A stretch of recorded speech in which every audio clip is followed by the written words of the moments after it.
Nós estamos vivendo hoje aqui uma grande catarse que me traz, exatamente, foi num sábado, 2019, 1º de fevereiro, quando nós chegamos nessa casa cheio de esperanças. Brasileiro fez uma campanha de fora para dentro, não apenas na eleição, para nos trazer para o Senado, com a esperança de renovar essa casa, com a esperança de que o Senado se aproximasse da sociedade. E nós conseguimos naquela época, através do voto transparente, aberto, derrotar o favorito para continuar no poder.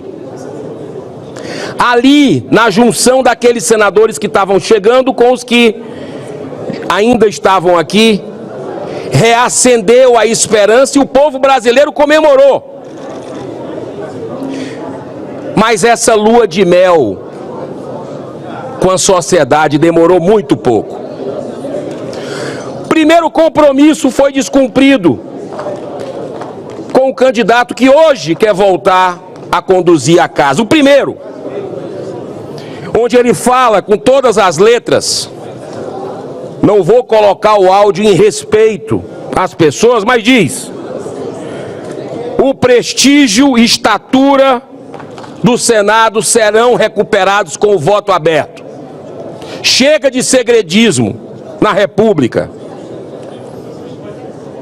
Nós construímos uma PEC, aprovamos a PEC na CCJ para o voto aberto e está no plenário, ficou durante a gestão do candidato que foi eleito pelo voto aberto. Eu aprendi uma coisa com o senador Magno Malta, que muito me inspirou a entrar na vida política, senadora Damares, que eu conheço antes de sonhar em estar aqui servindo o Brasil, que a regra da boa convivência é o respeito. Senhor presidente, de lá para cá, de 2019 para cá, o Senado só se afundou. A gente precisa entregar a verdade para as pessoas. Eu sou um parlamentar que ando nas ruas, vou nos mercados, muitos aqui também, vou nas feiras, falo com alguém que é de esquerda, de direita, que é contra governo, a favor de governo, e a nossa imagem está péssima. E não sou eu que estou dizendo, não. A pesquisa do Poder Data, agora do ano passado, mostrou a escalada. Pede silêncio ao plenário aqui, a falta de respeito com o candidato falando. A regra da boa convivência é o respeito. Obrigado, senador Cleitinho.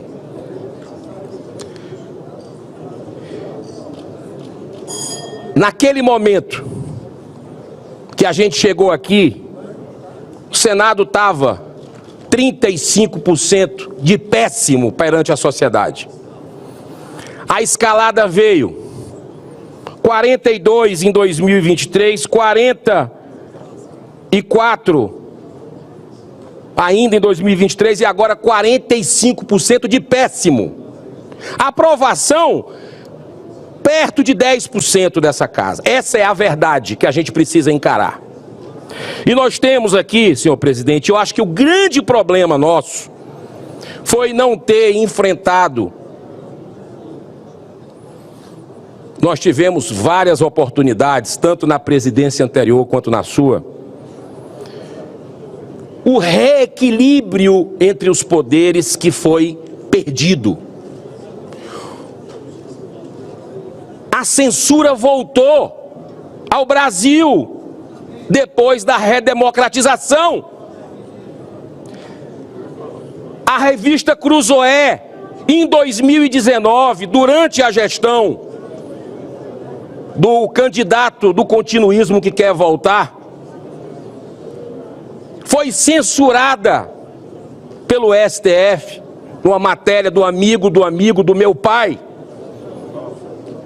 que falava de relações de ministros, de ministro com o ex-presidiário, presidiário na época, condenado em 3 instâncias por lavagem de dinheiro e corrupção,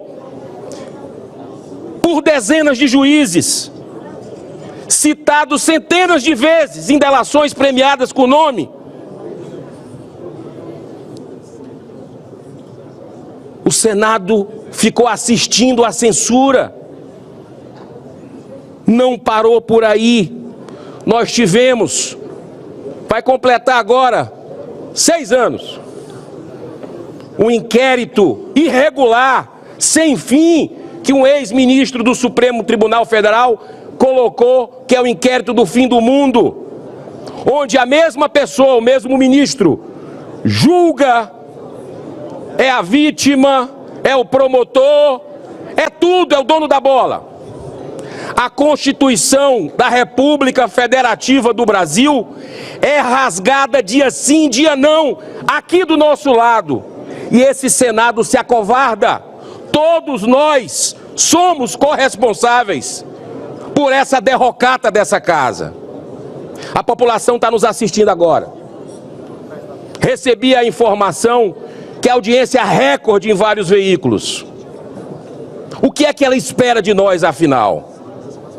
Nós vimos o discurso, agora, que me antecedeu, falando de rede social, de like, já sinalizando controle da mídia, que é o sonho de consumo dos poderosos de plantão, para controlar, para calar o brasileiro.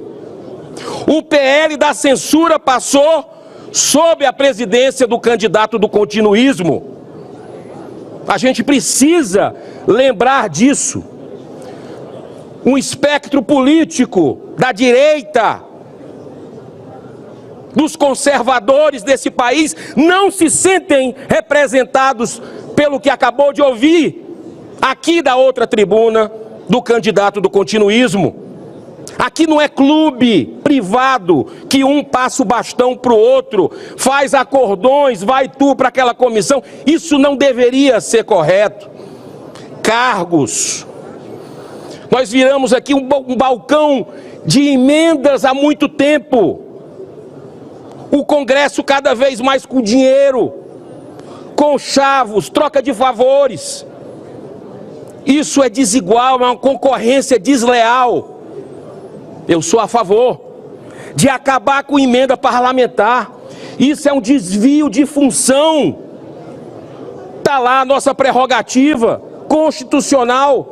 Fiscalizar o poder executivo, fazer leis, não é gerir orçamento, não é mandar, porque aqui, senador Cleitinho, pessoas como o senhor, verdureiro, saiu lá de baixo, cada vez mais vai ficar difícil pessoas comuns do povo quererem vir para essa casa, quererem ir para a Câmara dos Deputados, porque o orçamento que um senador distribui nos seus estados é cerca de 60 a 70 milhões de reais todos os anos. Isso é algo surreal, isso fora o secreto, fora a troca de apoio e muitas votações. Como é que alguém vai conseguir entrar com a concorrência dessa? Completamente desleal, desproporcional, para se perpetuar no poder. Vou acabar. Se não puder acabar, porque eu gosto de, sempre fui do diálogo, construir junto com os colegas, eu vou colocar publicidade total no site do Senado Federal, cada centavo de emenda para todo mundo saber para onde foi. Eu já faço isso no mandato. Eu já tenho esse respeito com o meu eleitor. Mandei para os 184 municípios do estado do Ceará, independente se é administrado pela esquerda, pela direita, pelo PT, pelo PL, o povo não tem culpa de briga política. O povo precisa dos seus problemas resolvidos. Faço isso e não vou para inauguração de obra nenhuma. não julgo quem vai, mas aquele dinheiro é do povo, eu não posso me beneficiar politicamente daquilo que a gente está destinando. Senhor presidente, nós precisamos levantar o Senado Federal da República. Nós temos há 6 anos lá na Câmara dos Deputados e como presidente do Congresso eu vou exercer minha liderança. Eu já administrei milhares de vidas com empregos que eu gerei na minha vida. Sei ter responsabilidade com dinheiro. Fui presidente do Fortaleza Esporte Clube na 3ª divisão do Campeonato Brasileiro. Com a pacificação, com gestão, nós subimos em 6 meses para a 2ª divisão e logo depois foi para a 1ª. É isso que eu quero fazer no Senado, que o Senado saia da 3ª divisão e vá para a elite das instituições desse país, que o Senado represente a população brasileira, porque esse país é maravilhoso, é para estar no topo do mundo. Mas nós precisamos fazer o dever de casa. O que a gente não precisa é se rebaixar, cada um no seu quadrado. Nós temos hoje jornalistas, parlamentares, está aqui um. Você quer assinar o maior, senador Marcos Duval, que vai falar daqui a pouco. Nós temos cidadãos que estão com passaporte cancelado, parlamentar e jornalista.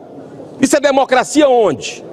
Nós estamos com eles, esses profissionais, essas pessoas, esses brasileiros, censurados nas redes sociais, em tribunais secretos, que estão sendo revelados no Twitter File, aqui do STF.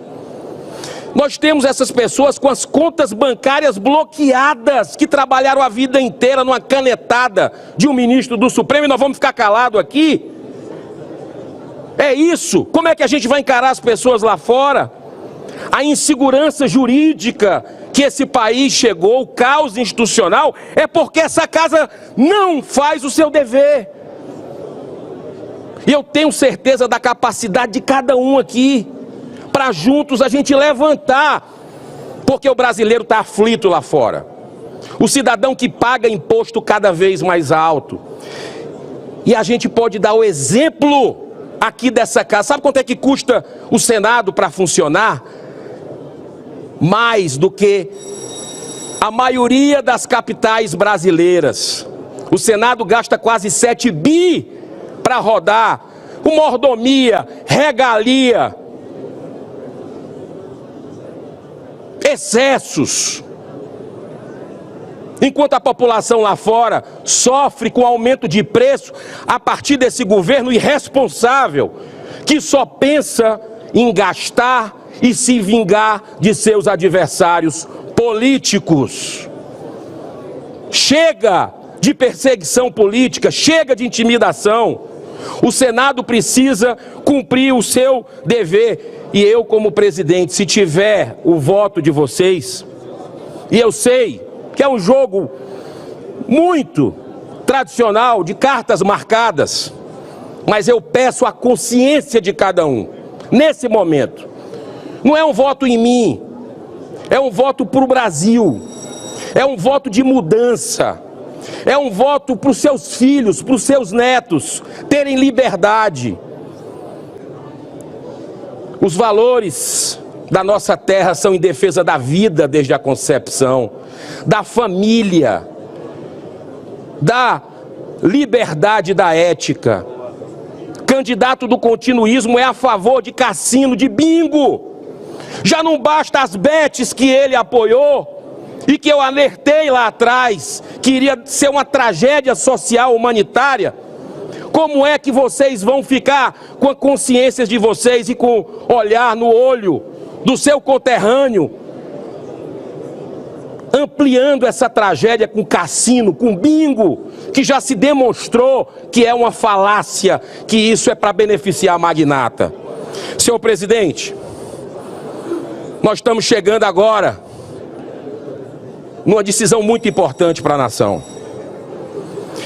Como presidente do Congresso Nacional, eu vou exercer minha liderança, algo que não foi feito nesses últimos anos, desde 2019, para que nós possamos se reunir com o presidente da Câmara, mas eu, como presidente do Congresso, vou fazer andar o fim do foro privilegiado.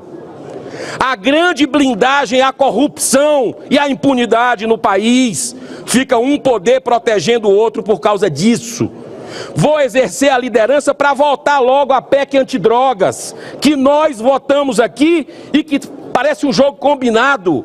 Sociedade pergunta, quer vota lá, espera. Vou também colocar para votar o retorno da prisão em segunda instância. A impunidade nesse país não pode nos levar a um abismo de insegurança que nós estamos vendo hoje. Nos países do mundo é assim, nos grandes países de ponta é a prisão em segunda instância. Também vou exercer a liderança para que possamos, de forma muito responsável, fazer um pedido de impeachment. O primeiro em 200 anos do Senado Federal, que sempre se escondeu dessa sua responsabilidade, que vai ter um efeito pedagógico para cada um ficar no seu quadrado. São 60 pedidos. Um deles, com quase 150 deputados federais assinando, 2 juristas, desembargador Sebastião Coelho, o constitucionalista Rodrigo Marinho, quase 2 milhões de brasileiros. Só cresce esse movimento e o Senado não pode se esquivar. Senador Girão, para concluir. Presidente, para concluir, eu deixei para o final um chamamento à consciência de vocês. Em pleno século XXI, nós temos hoje presos políticos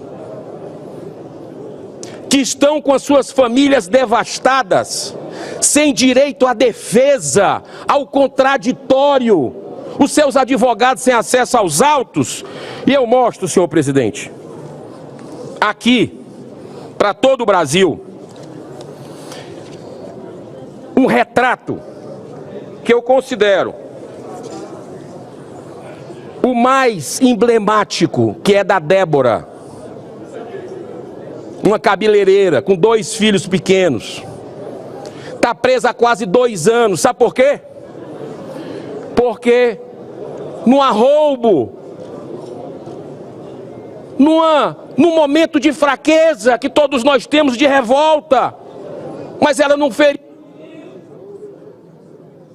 pintou de batom, fez um protesto numa estátua pública em frente ao STF. Ela está 2 anos presa e a sua condenação para sair 15, 17 anos. A frase é do próprio presidente hoje do Supremo Tribunal Federal. Então, senhor presidente, nós não podemos conviver com presos políticos que estão sendo massacrados hoje no Brasil, e isso não é correto, porque se fala em pacificação e não faz anistia. É muito bom falar em pacificação e não agir. A anistia é prioridade. Nós vamos trazer direto para o plenário do Senado Federal, para que possamos colocar digitais. Está todo mundo vendo a injustiça sem limite. Senhor presidente, eu peço... Para concluir, senador Girão. Eu peço o voto de cada colega aqui. Cada colega. Um voto que não é em mim, é no Brasil, eu já falei. Mas um voto que vai repercutir para a eternidade. E eu peço o seu voto aberto, transparente, porque é assim que a gente vai conseguir levar cada vez mais a população, o Senado junto para a população e a população junto para o Senado. Eu peço seu voto. Um voto na mudança. Um voto numa transformação que a gente precisa fazer, e nós vamos fazer com muito diálogo, com muito equilíbrio, mas com muita coragem, porque política tem que ter coragem, integridade e, sobretudo, coerência Peço a coerência dos senhores no voto, com todo respeito a quem pensa diferente, mas muitíssimo obrigado, presidente Rodrigo Pacheco, pela tolerância. Que Deus abençoe e tenha misericórdia de nossa nação. Obrigado, senador Eduardo Girão. Gostaria de deixar claro que as opiniões e informações apresentadas aqui são de responsabilidade exclusiva de seus autores. Como criador deste conteúdo, não me responsabilizo por consequências. Pesquise e busque orientação profissional antes de decisões significativas.